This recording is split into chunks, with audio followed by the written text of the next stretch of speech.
Welcome to Keynotes, a series of programs featuring lectures, panel discussions, and interviews with scholars and opinion leaders on a variety of topics. In this edition, you'll hear from Alison M. Parker, Professor of History at the College at Brockport, State University of New York, and a visiting fellow at the James Weldon Johnson Institute for the Study of Race and Difference at Emory University. Mostly, I've been trying to understand how and why black and white women were arguing for the right to vote and for their full citizenship, starting in the 19th century, before they actually had the right to vote, making arguments about the fact that they were, in fact, full citizens and should be seen as such. And I look at the ways that they work together and then at the points when black and white women don't find a way to work together. And one of the key points of contention is over the issue of the 14th Amendment, which comes after the Civil War. The 13th Amendment freed the slaves and ended involuntary servitude, but the 14th Amendment was the one that establishes a lot of important rights for many people by opening up the definition of citizenship. So citizenship becomes something that you get by virtue of being born here and then by going through a naturalization process if you weren't born here. And that clearly stated position at the very front of the 14th Amendment opened it up for women, for blacks, for all kinds of people who weren't sure that they were full citizens to say, look, all you have to be all it says is that you're born here and you're a citizen. So that was a very key and fundamental thing. But the timing was such after the end of the Civil War that white Republicans, even the radical Republicans who were very much against slavery, were being very strategic and calculating when they wrote the 14th Amendment. And even though the abolitionists had fought not just for the end of slavery, but for something that they called universal suffrage, by which they meant the right of every adult to be able to have the right to vote, the Republicans in Congress decided that it would be better to just give the right to vote to black men. And this was in part because the South, which had seceded from the Union, was made up of mostly white Democrats. So if they gave white women the right to vote in the South, those white women would vote for the Democratic Party, whereas black men would be virtually guaranteed to vote for the Republicans because of the fact that it was the party of Lincoln that actually ended up freeing the slaves through the Emancipation Proclamation and then the 13th Amendment and then the 14th and 15th. So these are things that made them very loyal to the Republican Party. And in the process of doing that, black and white women were cut out of the deal. And they protested, but it was white women, especially Susan B. Anthony and Elizabeth Cady Stanton, who said, this is going so far in the direction of privileging men and black men that we would like to reject the 14th and 15th Amendments. And most black women said no, because they could not agree to potentially sacrificing the rights of their husbands and fathers and brothers and sons to vote, even if it meant that on that first pass they were excluded. They, of course, still pursued the right to vote immediately and were hoping that it would be the 16th Amendment, which it didn't end up being. It was the 20th, and it was much later. But that's something that, we have to think about, or the 19th Amendment in 1920, excuse me. But that's something very important that breaks a possible alliance between white and black women. And so I spend time looking at that. And then when you shift to the 20th century, there's another interesting problem that comes up, and that's around the subject of black women's participation in national protests in favor of women's right to vote. And the key event is this 1913 march that's held in Washington, D.C., where the National Association for the women's suffrage basically decides that they are going to have white women march, and they're going to potentially not include black women at all or put them in the back of the parade.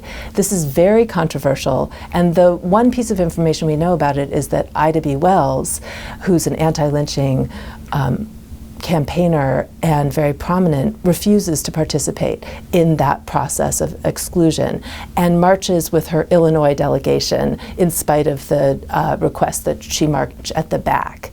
But what we didn't realize until recently, and I've been doing research on, is the fact that the other black women also did not agree to march at the back and negotiated various ways to march in groups that they marched together, which they wanted to do, but in groups with other women like them. So for example, all the college women marched together in groups like, let's say, Swarthmore or Vassar. And so the Howard University women, who were black women who were involved in different black sororities, they marched together in that same group or grouping. And so that is a pretty significant thing, that they refused the segregation. But it also left some big scars because they knew that they couldn't trust white women like Alice Paul, who was organizing this and who's very famous for leading the National Women's Party into the suffrage militancy and the protests where they were engaging in the forced feeding because they were refusing to eat in prison as political prisoners.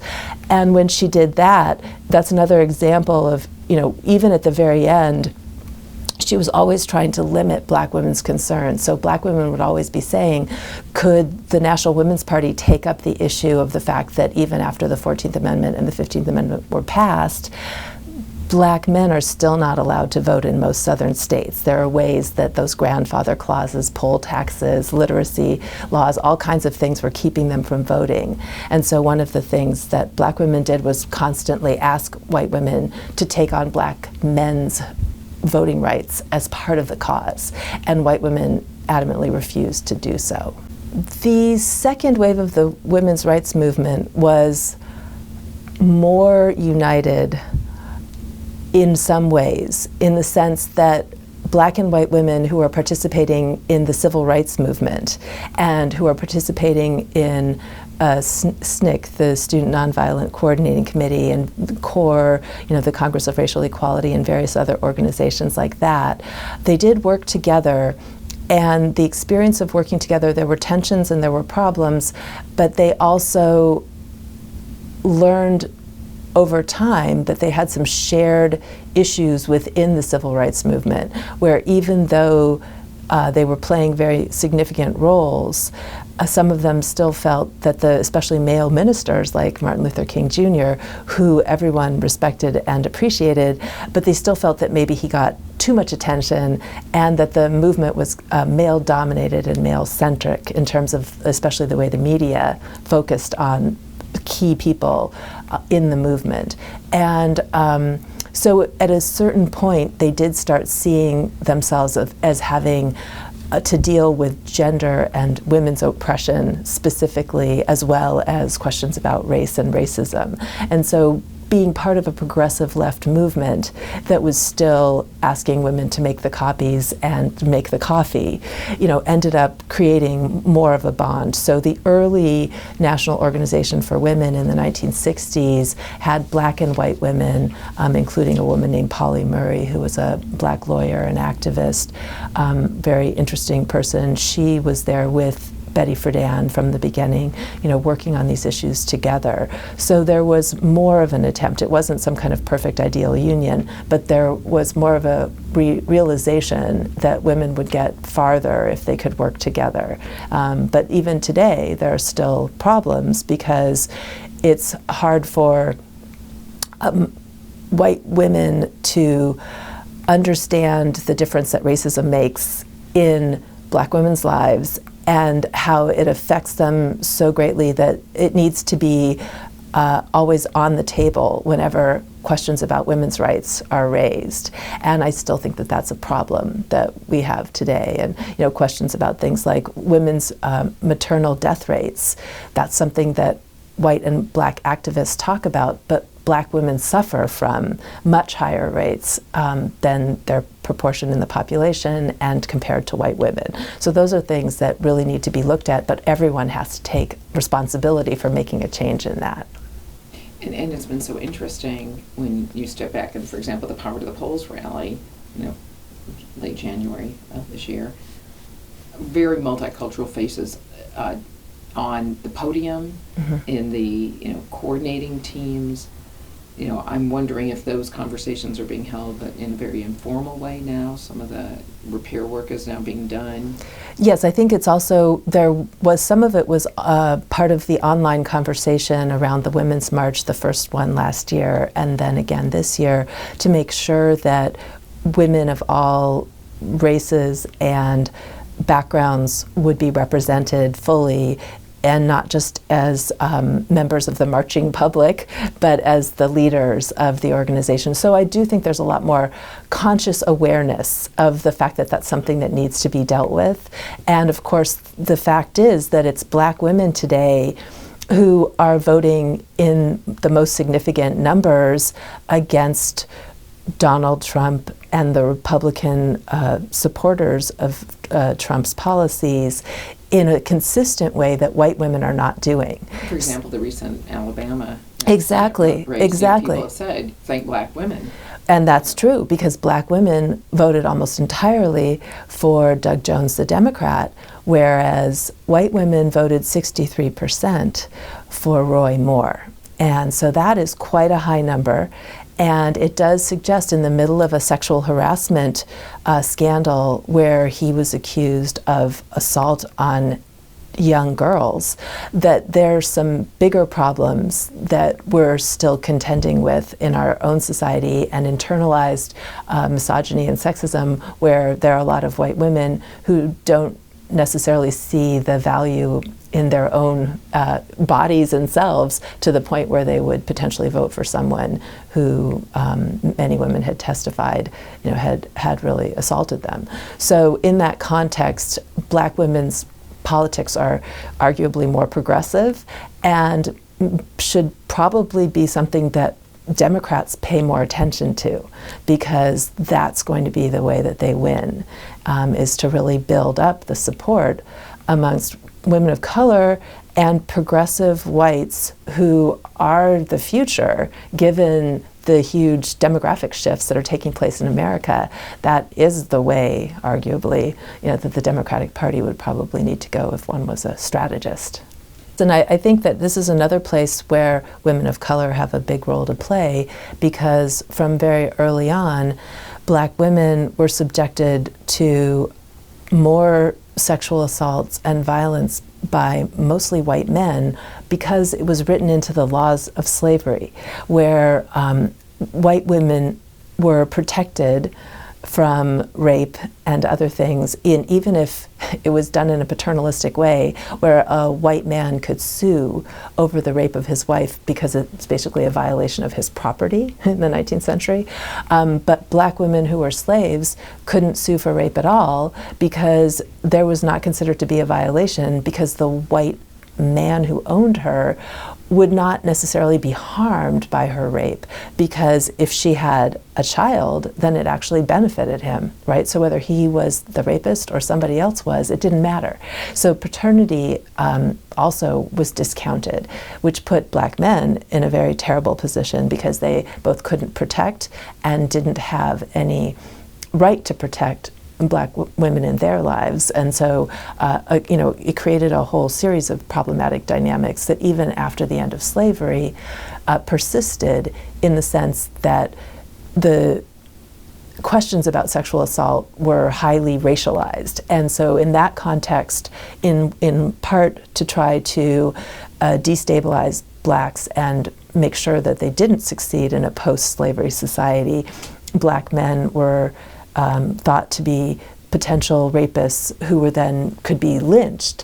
And this lynching would create a kind of warning to blacks about how much you can succeed in life and how far you should push, to do well. And even, in places like Atlanta, we had situations with the riots in 1906 where the people who were targeted in the riots here were not the poorest people. They were middle class and upper class blacks who had succeeded in business and had a thriving business community. And that's what was attacked and burned down, and that's what was destroyed, because it was a threat to white supremacy.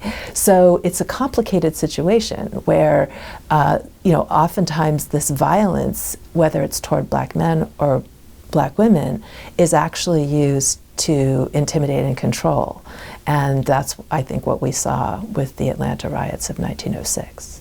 And seeing the repercussions of many, then now decades later, perhaps, and a century later plus. Oh, definitely. I mean, it's hard to forget when a community is devastated like that. So it's very powerful to think that the people who started the Me Too movement were African American women. Right, and they started it 10 years ago. And it didn't gain traction at first. And especially some of the early women who were talking about this were women at Ford plants and women who were doing factory work. And now they're getting a little more attention, and hopefully they'll get more. But it was definitely something that was marginalized by the media, didn't get the traction that it deserved until recently. And so I'm glad that you mentioned that black women actually started it, because that is in fact the case. But there's been a big delay between when they started it and when it became a more popular cultural movement. And that may be attributable to the shift that we were speaking about with Donald Trump's election and the Women's March, and women deciding that they needed to take more action to kind of push back against the misogyny and the violence against women. I do think that if more women were in Congress and in the legislatures, that there would be a different approach to some issues. I don't believe in essentialism. Women, when they got the right to vote, didn't all vote together in a gender gap. There was a mix. Some women voted for their class and race and region, and just like their husbands or fathers did. So it's not automatic that women are going to be different when they're in office either. But on the other hand, situations that you still have where the main group of men examining some situation about sexual harassment or violence or paybacks through Congress to keep people quiet on sexual harassment claims, if they're all men or one woman is in the congressional hearing room as a senator or a congressperson, that does change the dynamic. And I do believe if there were more women in those rooms, the conversations would be different, because these women have experienced their own or heard from their friends and family members their own experiences. So I do think that that is one thing that would change. It's just pushback against some of the resistance that the men are often participating in. But you're right. I do agree that women's health and family leave and some of those questions about pay and the questions about a minimum wage, here in Atlanta, the idea of having a $15 minimum wage has not gotten very far, but maybe that's something that could get some traction again. Women are at the bottom of the wage scale, and women of color at the bottom of that wage scale.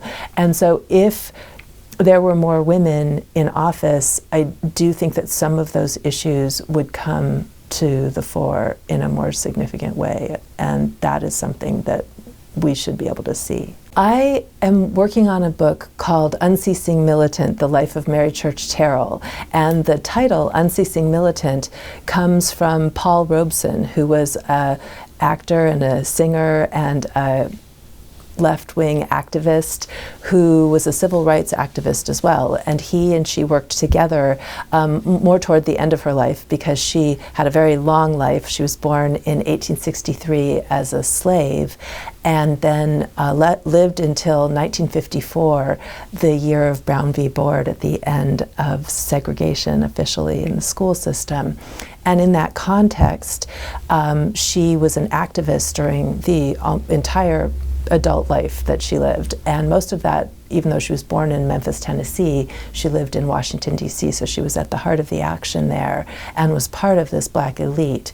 And what's quite remarkable about her is that even though she was born a slave, she did end up going to Oberlin College as one of those early black women who was able to get a college education and then even a master's degree. And she spoke 5 languages and was quite accomplished. So she used her knowledge and her background and then her work as a teacher. She worked at Wilberforce University, which was a historically black college or university in Ohio, but then she came to Washington, D.C. and worked in the segregated colored, as it was called, colored school system there. And it was actually quite a good school system in the early 1890s through the turn of the century. And she was able to teach Latin and Greek there. And in the process also became the first president of a new group that was the first national group for African American women, and they called themselves the National Association of Colored Women's Clubs. And so she was voted the first president of the NACW in 1896, and right away started to advocate for the end of segregation, which had just really come into play in 1896 with the Plessy versus Ferguson case, where the Supreme Court actually said it was okay as long as it was separate but equal. But from the beginning, she rejected that, as did most black women, of course. And so they organized against that. They organized against lynching, which was at its peak in the 1890s. And they fought for women's suffrage. So they were quite remarkable. And her light skin and her educational background made it possible for her to work with white women more easily than other black women who would have been less accepted. Even white women who were quite prejudiced would sometimes make exceptions and have, one black friend or one black associate. And so she managed to gain entrance to certain women's groups that were generally closed to black women. And once she got in, her main goal was always to try to advocate for black women and men, and especially on questions of asking them to fight for the rights of everyone to have the right to vote, especially since, as I mentioned before, the 14th and 15th Amendments weren't being enforced, so that black men didn't actually have their voting rights at the turn of the century. So of course she's constantly mentioning this and trying to ask for them to work with her and other black women on these subjects. So she was quite a boundary pusher. And one of the things that she did is she ended up working in the Republican Party, because the Republican Party was the party of Lincoln. And even though it had failed black and white women by not giving them the right to vote, it still was the party that represented freedom and progress and civil rights. So just to give you a contrast, at the time, at the end of the Civil War, the Democratic Party, its slogan was the party of white supremacy. So virtually no black person is going to vote for the Democratic Party because that's just not a viable alternative. For Mary Church Terrell, it was very hard for her throughout her entire life to ever come to vote for the Democratic Party. She found that to be just too much of a problem for her, even as the Democratic Party began to shift. So she persisted as a campaigner for the Republicans and worked as the colored women's representative for the Republican National Committee, the RNC. But at a certain point in the 1930s, many other black men and women started to shift over to the Democratic Party because of the election of Franklin Delano Roosevelt and the implementation of the New Deal programs of relief and reform. Even though many of them were distributed unfairly, especially in the South, because the federal government allowed states like Georgia to make its own decisions on how to distribute aid, which was inherently problematic because the white officials would obviously shortchange black possible recipients of any kind of aid. So it wasn't a fair and great system, but it still offered blacks more assistance from the federal government than they had ever had before. And so over the course of the 1930s and into the 1940s, you see a pretty slow shift, but a distinct shift of blacks into the Democratic Party. And Mary Church Terrell is in an awkward position of not wanting to make that shift, even as she comes to really respect and admire Eleanor Roosevelt, who was more of radical on and became more educated about the needs of poor people, people of color. She really became their voice in the White House. But she was too frustrated by President Roosevelt because FDR, even when his wife was helping to advocate for it. So she was a co-founder of the NAACP and one of only 2 black women, and the other one is Ida B. Wells. And so the 2 of them, Mary Church Terrell and Ida B. Wells, were active in the NAACP from the start and helped that organization shape its message about violence against blacks. And one of the things that she and Ida B. Wells did consistently is to remind people that it wasn't only the lynching of black men that was an issue, but that for one, black women were being lynched, but that also there was this problem of the sexual violence in white people's homes. Because one of the things that Mary Church Terrell liked to remind people of is that the main job that most black women had all the way through World War II actually was as domestic servants. And that is a very vulnerable position for a woman to be in because it means that she could potentially be at home in somebody else's house alone with a man who could assault her. And so that is something that made that job a very vulnerable job. And she was giving speeches to black and white audiences, usually separate. So she would speak separately to black and white audiences because of the way that things worked at the time. But she would try to make whites take responsibility for that and deal with the problems that black women were facing in their employment situations. So she was a professional black woman who wrote for the newspapers and who taught until she got married, and then no woman could teach after she got married because of the paternalistic ideas that then she would just have to stay home with her children. So, but she was also looking out for poorer black women who were doing the main job, you know, that black women did, which was this domestic service work. So that was part of something that she was always campaigning for.